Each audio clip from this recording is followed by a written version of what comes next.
Alam mo parang lagi ko pa ring nakikita 'to 'no, lalo na pagka gumagala kami ng tropa sa labas, napapansin ko pa rin 'to. Ito yung diskarte na papa-picture, "Ate puwede pa-picture." 'Di ba?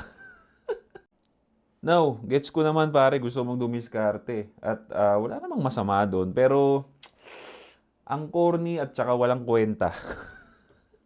Bakit walang kuwenta? For sure naman kaya ka nagpa-picture dun sa babae kasi nagandahan ka, okey? So, papa-picture mo, excuse mo lang yon para makalapit, pero hindi mo ginawa ng tama, eh. Kung trip niyo yung babae, na-cute-an kayo, madali lang, eh, di sabihin mo sa kanya, "Lapit ka, na-cute-an kasi ako sa'yo, puwede ko bang, malaman name mo? Anong name mo?" Oh, okey.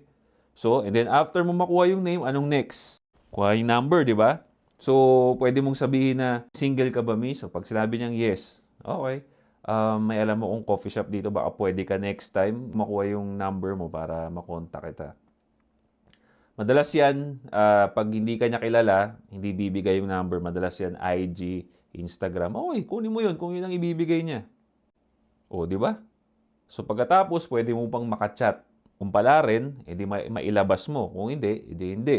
Pero yung pagpapa-picture kasi pare, walang benefit 'yun, eh. Anong gagawin mo sa picture, artista ba 'yan? Ano 'yan, paglulukuan mo, 'di ba? Eh, pinalaki mo lang yung ulo ng mga 'yan pagka nagpapa-picture kayo, isipin niyan, eh, celebrity level na sila. So, again, kung trip mo yung babae pare, do it the effective way, okey? Kasi wala namang right or wrong, eh. Effective way ang iwasan niyo na 'yon, alright? Stay strong.